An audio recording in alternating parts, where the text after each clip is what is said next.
무엇을 믿고 있습니까? 라고 하는 제목으로 함께 하나님의 말씀에 은혜를 나누어 보려고 합니다.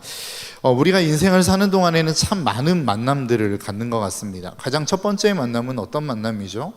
가족과의 만남이겠죠. 태어나자마자 부모님과의 만남으로부터 시작해서 친구를 만나고, 그리고 선생님을 만나고, 동료와 선배, 후배, 그 관계들이 계속해서 넓어져 가는 것들을 볼 수 있습니다.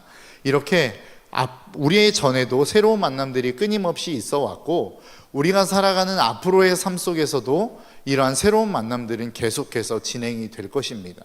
그런데 이런 만남 중에는 평생을 함께하는 만남이 있습니다. 제일 처음 말씀드렸던 것처럼 가족과의 만남이 그렇겠죠. 가족은 내가 태어나서 죽을 때까지, 아니면 우리의 가족 중 누군가가 하나님의 부르심을 받기 전까지는 같이 그 만남을 계속해서 이어가게 되어 있습니다. 그뿐만 아니라 다른 만남들도 있겠죠. 배우자와의 만남이 그런 것일 수 있고, 우리가 흔히들 그런 이야기 하지 않습니까? 인생에 있어서 내 삶의 어려움, 내 삶의 고민을 정말로 터놓고 이야기할 수 있는 한두 친구를 만드는 것은 그러한 인생은 정말 성공한 인생이다 라고 했었을 때, 그렇게 그 마음을 터놓고 이야기할 수 있는 친구, 그 친구들도 거의 영원한 만남 가운데 하나가 아닐까라고 하는 생각을 해봅니다. 그렇게 평생을 만나는 그런 만남들이 있다라는 것이죠. 그런 만남들은 보통은 좋은 만남일 가능성이 높습니다. 정말로 만나면 좋고, 함께 이야기할 때 평안을 느끼고, 무엇인가 함께하는 그 시간 자체로만도 무엇인가 내 삶의 치유가 되어지는 듯한 만남이기 때문에 그 만남은 평생 가는 만남이 될 것입니다. 그 반면에 좋지 않은 만남들도 있는 것 같습니다. 나는 별로 만나고 싶지 않아요. 함께하고 싶지 않아요. 그럼에도 불구하고 함께 해야 되만 하는 그런 만남들도 있다라고 하는 것입니다. 그 사람들과의 만남을 끊으면 되지라고 이야기할 수 있겠지만, 사실 그럴 수 있는 상황이 아닌 경우들이 참 많죠. 우리가 보통 가족으로 만났을 때 그 가족은 사랑의 관계요, 좋은 관계일 수 있지만, 어떤 경우에는 정말로 더 이상 보고 싶지 않은 부모와 자식 간의 관계에 있어서도 그런 관계들이 존재할 수 있다라는 것입니다. 과거에 비해서 오늘날은 훨씬 더 많은 것 같습니다.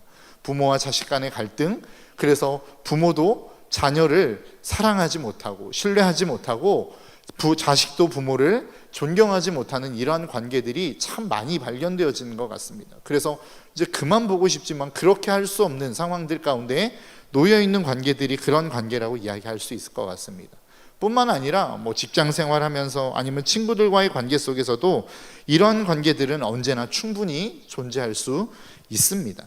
그렇다고 한다면 여러분, 우리의 관계에 있어서 관계가 힘들다라고 하는 것은 왜 관계가 힘들까요? 왜 그 관계를 우리는 어렵다라고 이야기할까요? 가장 대표적으로 이야기하자면 가치관이 다르기 때문 아니겠습니까? 생각하는 것들이 다르기 때문 아니겠습니까? 추구하는 방향이 다르기 때문일 것입니다. 성경에서 인물 가운데 보면 바나바와 바울이 대표적인 인물이 아닐까 싶습니다. 처음에는 좋은 관계로 시작했습니다. 그런데 전도 여행을 하다가 마가가 이탈을 해버리죠. 그런데 다음 전도 여행 때 바나바는 마가를 데리고 가자라고 이야기합니다. 반면에 바울은 안 된다라고 이야기해요. 왜 그렇죠? 서로가 추구하는 바가 다르기 때문에 그렇습니다. 바울에게 있어서 정말 중요한 건 무엇입니까? 일입니다. 일이 진행되게끔 하는 것이 바울에게 있어서는 중요한 문제였어요. 그래서 그 일을 그르치게 만든 마가를 우리는 데려갈 수 없다라고 하는 겁니다. 그런데 바나바가 중시하는 것은 무엇입니까? 사람입니다. 일은 좀 그르쳐진다 할지라도 우리가 그 사람을 얻을 수 있다면 그 일은 조금 더 뒤로 할 수 있는 것 아니겠느냐. 그래서 사람을 중시하는 게 바나바였다라는 거예요. 그러니까 서로가 추구하는 방향이 다르고 가치가 다르다 보니까 충돌할 수 있다라는 겁니다. 그런데 이러한 충돌은 서로의 가치를 인정해주고 존중해주다 보면 충분히 해결될 수 있는 문제입니다. 야, 네가 생각하는 가치가 그거야? 그래, 나도 인정할게. 그러니까 너도 그러면 내 가치를 조금 인정해줘 라고 한다면 그 문제는 해결될 수 있는 것입니다. 옳고 그름의 문제가 아니에요. 그렇기 때문에 이 문제는 충분히 해결해 나아갈 수 있는 문제다라고 하는 것입니다. 어떠한 차이의 문제이고 다름의 문제이지 옳고 그름의 문제가 아니기 때문에 그렇습니다. 그런데 진짜 문제는 무엇입니까? 옳고 그름에 대한 문제가 달려있을 때 문제가 된다는 겁니다. 이것은 분명히 틀린 거예요. 누가 봐도 이것은 잘못된 겁니다. 그런데 그 잘못된 것을 행하고 있는 사람이 그 일을 모르는 거예요. 야, 내가 이게 뭐가 잘못됐어? 나는 이게 옳다고 생각해. 그러면서 그 일들을 끊임없이 밀어붙인다면 그 문제는 내가 잘못된 그 상황을 내가 포기하지 않는 이상 해결될 수 없다라는 것입니다. 얼마 전 제가 재밌게 봤던 TV 가운데서도 TV 거의 대부분의 드라마의 단골 메뉴 아니겠습니까? 어떤 한 상무가 나와요. 그런데 그 상무가 본부장이 있습니다. 본부장이 자기 동생이에요. 다 배가 다른 이복 동생입니다. 그래서 그 본부장을 쫓아내기 위해서 본부장의 비서를 회유합니다. 야, 내가 네 민생을 앞으로 책임져 줄 테니까 너는 본부장에 관한 모든 것을 앞으로 나에게 보고해 라고 이야기합니다. 그 이야기가 뭐예요? 사생활까지도 다 보고하라는 거예요. 그러니까 이건 문제 아닙니까? 불법 아닙니까? 그것은 어떻게 해야 해결이 될 수 있습니까? 내가 지금까지 저질러온 불법을 스스로가 중단해야만 해결이 될 수 있는 문제입니다. 그렇게 하지 않으면 이것은 절대 해결할 수 없는 문제다라고 하는 거예요. 저는 오늘 본문에 등장하고 있는 하나님이 아브라함에게 요구하시는 내용, 하나님이 아브라함에게 명령하시는 명령이 그러한 것이 아닌가라고 하는 생각을 합니다. 오늘 보면 2절입니다. 여호와께서 이르시되 내 아들 내 사랑하는 독자 이삭을 데리고 모리아 땅으로 가서 내가 내게 일러준 한 산 거기서 그를 번제로 드리라 라고 이야기합니다. 그러니까 하나님께서 지금 이삭을 제물로 드리라는 거예요. 그러니까 오늘날처럼 목회자를 만들어서 하나님 앞에 드리라 이런 의미가 아니라 죽여서 완전히 토막을 내고 불태워서 드리라는 겁니다. 그러한 번제물로 자신의 아들 이삭을 드리라는 것이죠. 여러분, 우리는 하나님에 대해서 뭐라고 배워왔나요? 하나님은 의로우신 하나님이다. 그 하나님은 공의와 정의의 하나님이다 라고 배우지 않았습니까? 그래서 언제나 그 하나님은 옳으신 하나님이다 라고 우리는 배워왔고 들어왔습니다. 그리고 우리도 그것에 대해서 동의합니다. 그런데 문제는 뭐냐면 그 하나님이 정말로 언제나 옳다라고 하는 것에 대해서 우리가 진짜 우리의 삶의 자리에서 느끼며 살아가냐는 거예요. 하나님이 옳다는 것 알고 있습니다. 그 하나님은 언제나 공의롭다는 것을 알고 있어요. 그런데 정말로 내 삶 속에 들어와 보면 그 하나님이 공의롭다라고 느낄 수 있느냐라고 하는 거예요. 그 하나님이 정말로 언제나 늘 옳은 결정을 내리시는 것인가 라고 하는 그 질문에 대해서 네라고 자연스럽게 또 당당하게 이야기할 수 있느냐라고 하는 것입니다. 우리가 전도하다 보면, 그리고 믿지 않는 사람들에게 제가 그리스도인이에요 라고 이야기하다 보면 정말로 많은 질문을 하는데 가장 많이 받는 질문 중에 하나가 무엇이냐면 하나님이 살아계신데 왜 이래요? 이런 질문 받습니다. 여러분, 그런 질문 받아보신 적 있나요? 전도를 하는데, 아니면 제가 그리스도인이에요, 제가 목사예요 라고 이야기를 소개를 하면 정말로 궁금해하는 사람들, 이 기독교에 대해서 궁금해하는 사람들은 반드시 그런 질문을 합니다. 하나님이 살아계시고 하나님이 의로우시다면 우리의 삶 속에 일어나는 이런 문제들을 어떻게 설명할 수 있나요? 라고 하는 질문을 합니다. 여러분, 그런 질문을 받으신다면 여러분들은 무엇이라고 대답하시겠습니까? 사실 우리의 인생에 있어서도 우리 자신도 그 대답에 대해서, 그 질문에 대해서 명쾌한 대답을 해줄 수 없는 경우들이 많다라는 것입니다. 그런데 이것은 우리뿐만 아니에요. 오늘날을 살아가는 우리 그리스도인뿐만 아니라 성경의 인물 가운데도 이런 질문에 대해서 올바로 대답하지 못하는 사람이 있었습니다. 그게 누구죠? 바로 욥입니다. 욥에서 1장에서 무엇이라고 말씀하냐면 욥은 동방의 의인이라고 이야기합니다. 그리고 사탄이 하나님을 찾아갔을 때에 야, 그처럼 대단한 믿음의 사람이 없어라고 욥을 칭찬할 만큼 대단한 믿음의 사람이었어요. 그런데 어느 순간 그 욥에게 고난이 찾아옵니다. 그에 있는 모든 재산이 다 죽습니다. 가축이 죽고, 그리고 자녀들이 죽음을 당해요. 그리고 자신의 몸조차도 정말로 심한 피부병에 걸려서 기왓짝으로 긁지 않으면 견딜 수 없는 삶을 살아가더란 말이죠. 그러한 상황 가운데 있는 욥에게 세 친구가 옵니다. 엘리바스, 빌닷, 소발이라고 하는 세 친구가 와요. 함께 울어주다가 그에게 끊임없이 논쟁을 합니다. 논쟁의 내용이 뭐예요? 야, 하나님이 의로우신 분인데 너를 괜히 이렇게 벌하실 리 없다. 너를 괜히 이렇게 고통 가운데 내버려 두실 일이 없다. 네가 죄를 지었으니까 그런 것이다 라고 이야기를 하죠. 그때마다 욥이 대답하는 게 무엇입니까? 나는 그런 적 없어. 나는 하나님 앞에 범죄한 적 없어. 나는 하나님 앞에 잘못한 적 없어. 그러면 그 친구들이 하는 이야기가 뭐예요? 야, 하나님이 의로우시다며. 너도 그거 인정하잖아. 그런데 네가 만일 죄가 없는데 이렇게 고난을 당하는 거라면 하나님이 불의하시다는 거냐? 하나님이 잘못되었다는 거냐? 라고 하는 질문을 합니다. 그때 욥이 뭐라고 대답하죠?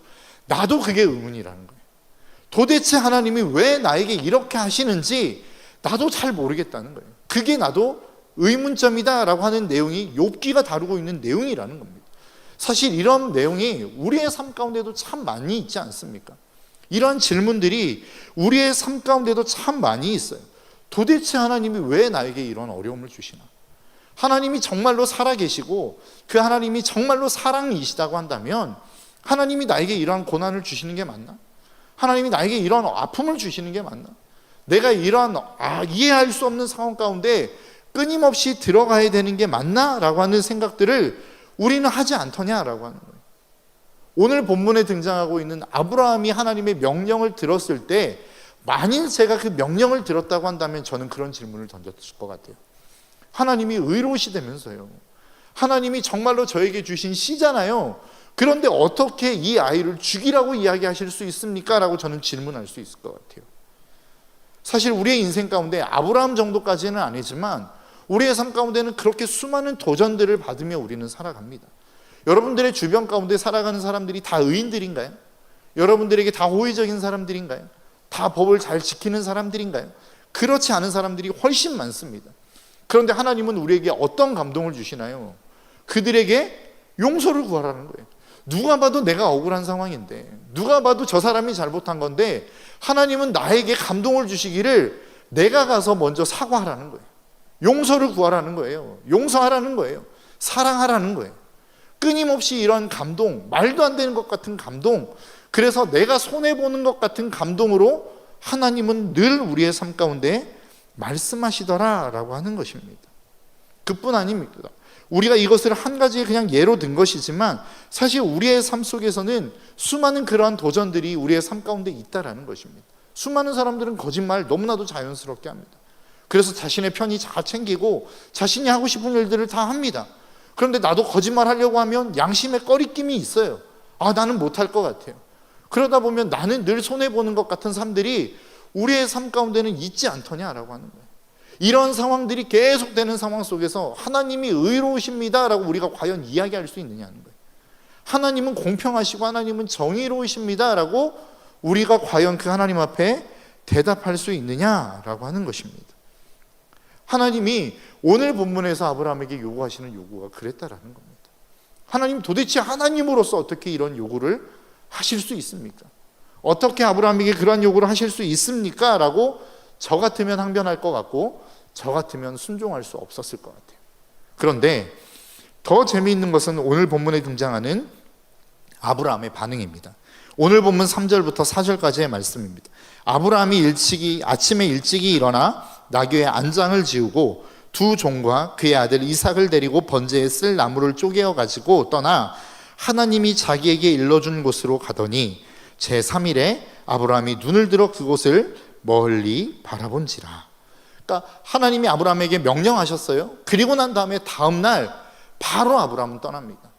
이삭을 드릴 수 있는 모든 준비와 채비를 가지고 그냥 그것들을 준비해서 바로 이튿날 아침에, 다음 날 아침에 그 모든 것들을 준비해서 일찍이 떠나버려요. 그런데 그렇게 떠나는 아브라함의 그 여정이 흉내만 내는 여정이 아니었다라는 겁니다. 오늘 본문 9절과 10절의 말씀입니다. 하나님이 그에게 일러주신 곳에 이른지라 이에 아브라함이 그곳에 제단을 쌓고 나무를 벌려놓고 그의 아들 이삭을 결박하여 제단 나무 위에 놓고 손을 내밀어 칼을 잡고 그 아들을 잡으려 하니 라고 이야기해요. 그러니까 우리가 보통 하나님에 대해서 생각할 때 뭐라고 생각하냐면 내가 이 정도 하면 하나님은 이렇게 움직여 주실 것이다 라고 하는 기대감이 있습니다. 그러니까 아브라함을 놓고 보자면 내가 이렇게 아침 일찍 떠났는데 이 정도 가다 보면 하나님이 나를 막아서시지 않겠어 라고 저는 생각할 것 같아요. 거기에서 하나님이 막지 않네? 그러면 내가 모리아산으로 지금 올라가야 되겠네? 그러면 중턱 정도까지 가면 하나님이 이제 그만 됐어. 네 믿음 그 정도면 내가 이제 그 믿음 인정해 줄게 라고 할 수 있을 것 같아요. 그런데 하나님이 그러시지도 않아요. 그냥 이렇게 끈으로 이삭을 결박하다 보면 이제 거기까지면 됐어. 이 정도로 하나님이 이야기해 주실 것 같은데 하나님이 그러시지 않았다는 거예요. 아브라함도 그러한 기대가 없었다는 거예요. 흉내만 내려고 생각했던 게 아니라 진짜로 이삭을 잡으려고 했다라는 겁니다. 여러분, 우리가 열심을 내는 사람들이 있습니다. 신앙의 초신자들이 와서 정말로 최선을 다해서 봉사하고 헌신하는 사람들이 있어요. 그런데 그분들이 어느 순간 보면 떠나버립니다. 교회에 온데간데 없어요. 그런데 막 찾아다니다 보면 다 그런 것은 아니지만 신방하다 보면 어떤 이야기를 하냐면 내가 이 정도까지 헌신했는데 하나님이 자기 소원 안 들어줬다는 거예요. 그러니까 그 이야기는 뭐예요?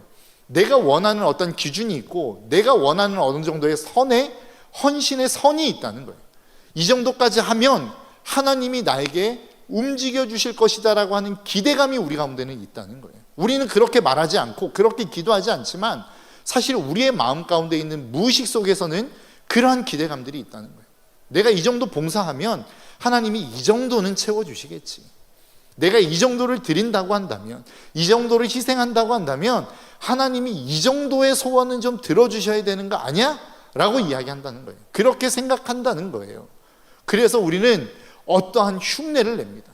헌신의 흉내, 마음 없는 흉내, 하나님이 아닌 다른 기대감을 가지고 하는 흉내들을 우리는 낸다라는 거예요. 그러다가 내가 원하는 기대감에 미치지 못하는 하나님의 반응이 오면 우리는 그 하나님을 가차없이 떠나버린다는 거예요. 우리의 삶이 그렇다라는 겁니다. 그런데 아브라함은 그렇지 않았다는 거예요. 아브라함은 이삭을 잡는 흉내만 냈던 것이 아니라 진짜로 그 이삭을 죽이려고 했어요. 그러니까 하나님이 그를 부르시지 않습니까? 오늘 보면 10절 11절입니다. 손을 내밀어 칼을 잡고 그 아들을 잡으려 하니 여호와의 사자가 하늘에서부터 그를 불러 이르되 아브라함아 아브라함아 그 아들을 잡으려 아브라함아 하시는지라 아브라함이 이르되 내가 여기 있나이다 하매 라고 이야기합니다. 그러니까 느낌이 어떻습니까? 이미 하나님의 사자가 아브라함을 다급하게 부르는 것 아니겠습니까? 왜 다급하게 불렀겠어요? 진짜로 아브라함이 이삭을 죽이려고 했기 때문에 그런 것 아니겠습니까? 여러분, 우리가 정말로 기억하고 생각해 봐야 되는 것은 무엇이냐면 우리는 그렇게 생각해요. 하나님이 내 인생 가운데 간섭하지 않을 정도까지만 나는 헌신할 수 있어. 내가 조금 더 헌신에 대해서, 신앙에 대해서, 봉사에 대해서 조금 더 나태해지면 하나님이 내 인생 가운데 간섭하실 것 같으니까 간섭하시지 않을 만큼만 우리는 헌신하고 봉사하는 경향이 있다는 겁니다. 그런데 아브라함은 그렇게 하지 않았다는 거예요. 우리의 인생이, 저와 여러분들의 삶이 그러한 삶이 좀 되었으면 좋겠습니다. 무엇인가 좀 계산하지 않는 인생. 내가 이 정도 하면 하나님이 간섭하시지 않고 내가 이 정도까지만 하면 내가 가진 것 하나님이 빼앗아 가시지 않을 것 같은 그런 느낌으로 신앙생활이 하는 것이 아니라 그냥 하나님이 좋아서 그 하나님을 따라 살아가는 신앙의 생활을 할 수 있는 저와 여러분들의 삶이 되시기를 주님의 이름으로 축복합니다. 아브라함은 그렇게 자신의 아들 이삭을 잡으려고 했어요. 어떠한 흉내내는 것이 아니라 진짜로 죽이려고 했단 말이죠. 그런데 그런 아브라함을 볼 때마다 우리가 생각하는 게 무엇입니까? 그래, 역시 아브라함. 그러니까 믿음의 조상이 될 수 있어 라고 우리는 생각한단 말이에요. 그러니까 믿음의 조상이지. 근데 나는 믿음의 조상 필요 없어. 뭐 이런 생각하지 않습니까? 나는 그냥 믿음의 후손으로 만족해. 그러니까 나는 그 정도, 아들 바치는 정도까지는 아니고 그냥 내가 할 수 있는 만큼만 할게 라고 우리의 신앙의 선을 그어버리더란 말이죠. 여러분, 과거에 어떤 한 청소년 사역자 세미나를 갔는데 청소년 사역자가 그런 간증을 했습니다. 이제 여름 수련회를 앞두고 있는데 그때 당시에 회장이 교회 안에서 열심히 봉사를 하더라는 거예요. 열심히 봉사하고 이제 뭐 방학 때니까 계속 교회에 와서 자신의 시간을 들이면서 봉사를 하는데 우연치 않게 그 아이의 부모님이 그 아들을 불러다 놓고 야, 너 그렇게 교회에서 열심히 봉사하지 마 라고 하는 이야기를 들었다는 거예요. 그러니까 이 교역자가 충격을 받은 겁니다. 왜냐하면 그분이 교회 안에서 열심히 하지 않는 분이 아니거든요. 그러니까 최선을 다하고 교회를 정말로 몸된 교회를 최선을 다해서 헌신하는 분인데 그렇게 이야기하니까 놀란 겁니다, 이 교역자가. 그래서 그 부모님을 불렀답니다. 그래서 불러놓고 그렇게 질문했다는 거예요. 이 아이가 교회 안에서 시간을 보내고 헌신하는 게 마음이 어려우십니까? 물어봤더니 아니더라는 거예요. 그게 아니라는 거예요. 그럼 도대체 부모님이 걱정하는 게 뭔가요? 라고 물어봤더니 그 부모님의 대답이 정말로 의외였다는 거예요.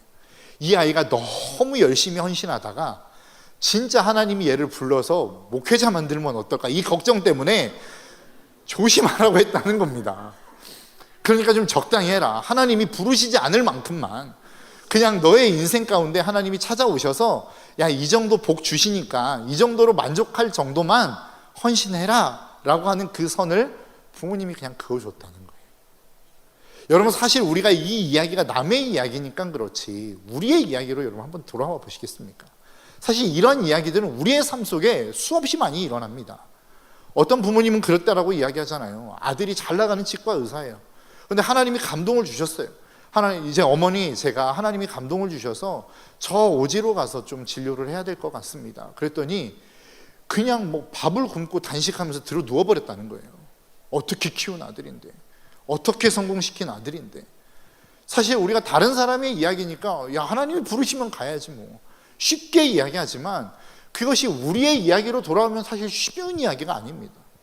그렇게 하나님이 우리의 삶 가운데 우리의 자녀들에게 그렇게 말씀하신다고 한다면 하나님 그래요, 그러니까 우리는 그 아이를 보내드리겠습니다라고 이야기하기 쉽지 않다는 거예요.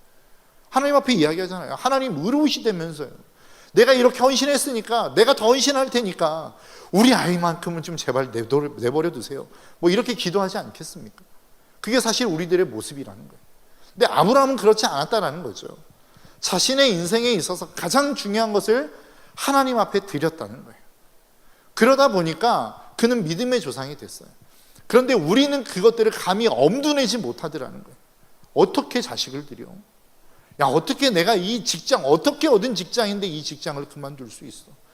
야, 내가 어떻게 모은 돈으로 산 이 가방인데 이 가방을 내놓을 수 있어? 뭐 이런 이야기들을 우리는 하더란 말이죠. 그럼 도대체 아브라함은 이 일들을 어떻게 가능하게 만들었느냐라고 하는 거예요. 아브라함이 만일 내가 너에게 이 아들을 달라라고 이야기했을 때 그 현상, 그 상황만 놓고 봤다면 아브라함도 그 아들을 드리지는 못했을 것 같습니다. 우리의 마찬가지로 우리가 대부분 하나님 앞에 고민하며 헌신하는 것, 하나님이 말씀하실 때에 그 말씀에 대해서 내가 헌신할까 헌신하지 말까를 고민하는 이유가 뭐예요? 그것은 바로 그 하나님이 우리에게 이것들을 내가 행할 때에 그 행함으로 말미암아 우리의 삶 가운데 수없는 많은 어려움과 고통, 때로는 손해가 우리의 삶 가운데 있을 거다라고 생각하기 때문 아닙니까? 그런데 아브라함이 생각했던 것은 무엇입니까? 아브라함이 이 말씀 앞에 순종할 수 있었던 건 뭐예요? 하나님이 아브라함을 부르실 때 말씀하셨던 그 부르심의 음성이었다라는 겁니다. 여러분 한번 생각해 보십시오. 창세기 12장 1절부터 3절에서 하나님은 아브라함을 부르실 때 이렇게 말씀하십니다. 여호와께서 아브라함에게 이르시되 너는 너의 고향과 친척과 아버지의 집을 떠나 내가 내게 보여줄 땅으로 가라. 내가 너로 큰 민족을 이루고 내게 복을 주어 내 이름을 창대하게 하리니 너는 복이 될지라. 너를 축복하는 자에게는 내가 복을 내리고 너를 저주하는 자에게는 내가 저주하리니 땅의 모든 족속이 너로 말미암아 복을 얻을 것이라 하신지라. 우리는 아브라함의 후손이라고 이야기하지 않습니까? 그럼 우리에게도 하나님이 동일한 약속을 주시는 거예요. 어떤 약속? 내가 너로 복을 삼겠다는 거예요. 그리고 너를 축복하는 자에게는 내가 복을 내리고 너를 저주하는 자에게는 내가 저주하겠다라고 하는 것이 하나님이 아브라함에게 주신 약속이요, 저와 여러분들에게 주신 하나님의 약속이라는 것입니다. 그 약속을 한마디로 요약하자면 뭐예요? 너 손해보게 하지 않을게라는 거예요. 네가 어떤 상황에 있다 할지라도 내가 너를 결코 손해보게 하지 않을 거야 라고 하는 하나님의 약속이란 말이죠. 우리는 이 약속을 믿으며 나아가야 됩니다. 여러분, 이 아브라함이 하나님의 명령을 쫓아 그 살던 지역을 떠난다라고 하는 것은 오늘날과 같이 뭐 그냥 부산에서 서울로 이사 간다 이런 의미가 아닙니다. 갈 때에는 수많은 강도의 위협들이 있고 또 정말로 그 시족사회, 부족사회에서 낯선 이방인이 오면 그 이방인은 배척이 될 뿐만 아니라 심지어는 죽을 수도 있는 상황이라는 거예요. 하나님의 명령을 지켰다라고 하는 것은 목숨 걸고 갔다는 거예요. 그런데 그 갈 때에 아브라함이 어떤 약속을 붙잡았다고요? 내가 너 손해보지 않게 하겠다는 거예요. 때로는 어떠한 사건만 놓고 보면, 한 상황만 놓고 보면 우리가 손해볼 것 같은 느낌이 있어요. 안 될 것 같은 느낌이 있어요. 고통받을 것 같은 느낌이 있단 말이죠. 그런데 우리의 인생의 전체적인 흐름의 역사를 놓고 보면 하나님은 우리의 삶을 절대 손해보지 않게 하시겠다는 거예요. 여러분, 하나님이 앞에 이 아브라함이라고 하는 존재가 이삭을 드릴 수 있었던 이유가 뭐예요? 하나님이 이삭을 향하여 약속하셨던 말씀이 있기 때문에 그렇습니다. 그 말씀이 뭐냐면 창세기 17장 19절의 말씀입니다. 하나님이 이르시되 아니라 내 아내 사라가 내게 아들을 낳으리니 너는 그의 이름을 이삭이라 하라. 내가 그와 내 언약을 세우리니 그의 후손에게 영원한 언약이 되리라 라고 이야기해요. 그러니까 지금 아브라함이 생각할 때 어떤 생각을 하는 거예요? 내가 지금 이 이삭을 하나님이 드리라고 했어요. 그러면 드려요. 그래서 죽여요. 그러면 지금 뭐가 끊기는 겁니까? 하나님의 약속이 끊기는 거예요. 그러니까 아브라함은 지금 상황, 야, 너 네가 하나밖에 없는 자식, 그 귀한 자식이지, 그걸 나한테 바쳐라고 하는 이것보다 아브라함이 먼저 생각했던 게 뭐라는 거예요? 하나님은 하나님의 약속을 결코 끊게 만들지 않는다라고 하는 믿음이 있었다는 거예요. 그러니까 지금 내가 이 상황 가운데 믿음으로 드리면 무엇인가 더 좋은 것들, 더 좋은 축복들, 내가 원하는 것들을 하나님이 내 소원을 들어주실 거야 라고 하는 기대보다 아브라함에게 있었던 믿음은 뭐냐면 하나님은 이 이삭을 통해서 하나님의 약속을 이어가신다라고 약속하셨어. 그러니까 이 약속에 이삭이 죽어버리면 이 약속은 끝나는 거야. 그러니까 이 약속이 이어지기 위해서는 이삭은 절대 죽으면 안 돼라고 하는 믿음이 아브라함에게 있었단 말이에요. 그 믿음 때문에 아브라함은 이삭을 드릴 수 있었던 겁니다. 여러분, 우리가 드라마를 보면 드라마의 주인공들이 수없이 많은 위험에 처하지 않습니까? 뭐 1회, 2회부터 막 죽음의 위협에 처합니다. 그런데 우리는 그 드라마를 보면서 그래 뭐 주인공 죽겠네 이런 생각하는 사람 있나요? 없죠. 왜요? 주인공이 죽으면 그 드라마는 끝나요. 그러니까 주인공은 죽을 수 없는 거란 말이에요. 이삭도 마찬가지라는 겁니다. 이삭이 죽으면 하나님의 약속, 하나님의 언약은 끝나는 거라고요. 아브라함이 생각했을 때 하나님은 하나님이 뱉으신 말씀을 절대 거두어드리는 분이 아니에요. 그 약속을 지키지 않는 분이 아니란 말이에요. 근데 이 이삭을 드려라? 이상한데 그러면 하나님의 약속이 끝날 텐데? 그런데 하나님은 그 약속을 끝내시지 않을 거야. 그러면서 이삭에게는 믿음이 있었어요. 그 믿음을 히브리 기자는 이렇게 표현합니다. 11장 17절에서 19절인데요. 아브라함은 시험을 받을 때에 믿음으로 이삭을 드렸으니 그는 약속들을 받은 자로 돼 그 외아들을 드렸느니라. 외아들을 드렸다는 거예요. 하나밖에 없는 자식을 드렸다는 거예요. 그런데 그 아들을 드릴 수밖에 없었던 이유를 18절은 이렇게 이야기합니다. 그에게 이미 말씀하시기를 내 자손이라 칭할 자는 이삭으로 말미암으리라 하였으니 그가 하나님이 능히 이삭을 죽은 자 가운데서 다시 살리실 줄을 생각한지라 라고 이야기하고 있어요. 그러니까 이 아브라함, 히브리 기자가 생각할 때에도 아브라함의 믿음은 단순하게 내가 이 아들을 드림으로 말미암아 축복을 받아야지, 이 아들을 드림으로 말미암아 내가 원하는 것을 취해야지라고 하는 믿음으로 드린 게 아니라는 거예요. 어떤 믿음으로 드렸다는 거예요? 하나님의 약속은 언제나 늘 그렇게 이어져 갈 것이다. 그러면 그 약속을 잇기 위해서는 반드시 이 이삭이라고 하는 존재가 필요한데, 내가 만일 이 이삭을 죽인다 할지라도 하나님은 이 이삭을 살리실 것이다 라고 하는 믿음이 있었다는 거예요. 무엇을 붙잡은 것입니까? 바로 그 하나님의 언약의 약속의 말씀을 붙잡은 거예요. 우리는 날마다 힘들고 어려운 고난을 만납니다. 아픔을 만납니다. 고통을 경험해요. 그 고통 속에서 늘 우리가 기대하는 믿음이 뭐예요? 이 고통 속에서 하루빨리 벗어났으면 좋겠다라고 하는 믿음 아닌가요? 이 고통 속에서 나는 좀 벗어났으면 좋겠는데, 그래서 그 하나님이 나를 빨리 벗어나게 하시면 하나님은 의로운 하나님, 그 고통 속에서 나를 빨리 벗어나게 하시지 않으면 의로우시지 않은 하나님으로 우리는 생각한단 말이죠. 그런데 아브라함의 의는 그러한 의가 아니었고 아브라함의 믿음은 그러한 믿음이 아니었다는 거예요. 내가 이 아들을 드림으로 말미암아 무엇인가 얻을 수 있는 기대치가 있었던 게 아니라 하나님은 그럼에도 불구하고 하나님의 언약을 이어가실 것이다 라고 하는 그 믿음이 아브라함에게는 있었다는 거예요. 오늘 본문에서 아까도 여러분들에게 말씀드린 것처럼, 그럼 우리가 아브라함의 후손으로 부름을 받았다고 한다면 하나님이 저와 여러분들에게 약속하신 게 뭐예요? 너 손해보지 않을 게 아닙니까? 네 인생 결코 내가 손해보게 만들지 않을게 라고 하는 하나님의 약속을 우리에게 주신 거 아니에요? 그럼 그 약속을 붙들고 살아가다 보면 때로는 아브라함처럼 기근을 만나기도 해요. 아내를 빼앗기는 어려움을 만나기도 해요. 고통을 받기도 해요. 물이 없어서 가람을 경험하기도 해요. 날마다 우물을 빼앗기고 이리저리 방랑하는 삶을 살기도 하더란 말이죠. 그런 삶이 없다는 게 아니에요. 그런 삶은 여전히 우리의 삶 가운데 존재합니다. 그런데 우리가 붙들어야 될 믿음이 뭐라는 거예요? 그런 상황 가운데 있지만, 그런 아픔 가운데 있지만, 그러한 방황하는 인생 가운데 있지만, 그럼에도 불구하고 내가 하나님 앞에 붙어 있다면, 내가 그 하나님을 붙잡을 수만 있다면, 내가 그 하나님의 말씀 안에서 살아갈 수만 있다면, 하나님은 나를 손해보시지 하게 않으시는 하나님이다라고 하는 이 믿음으로 나아가야 된다는 거예요. 이것이 저와 여러분들의 삶의 믿음이 되시기를 주님의 이름으로 축복합니다. 우리의 믿음은 언제나 늘 현세적인 것에 국한되어져 버린 것 같아요. 보이는 것에 우리의 믿음이 고정되어 버렸어요. 그래서 이것을 얻으면, 내가 원하는 것을 얻으면 믿음이 좋은 사람, 내가 원하는 것을 얻으면 실패한 사람, 하나님의 마음에 들지 않아서 하나님이 주시지 않은 사람으로 생각한단 말이에요. 그런데 그렇지 않습니다. 내가 실패할 수도 있고, 고통 가운데 거할 수도 있고, 원하지 않는 상황 가운데 거할 수도 있지만, 진짜 승리는 뭐라는 거예요? 그럼에도 불구하고 나를 손해보지 않게 하시는 그 하나님을 붙들고 끝까지 그 믿음의 경주, 주일날 말씀하셨던 것처럼 그 믿음의 경주에 완주를 해내는 것, 그것이 우리의 삶의 승리란 말입니다. 그것이 우리의 삶의 믿음이란 말이에요. 무엇인가 대단한 것들을 얻었으면, 야, 저 사람은 얼마나 하나님이 사랑하셨으면 저런 축복을 주셨을까.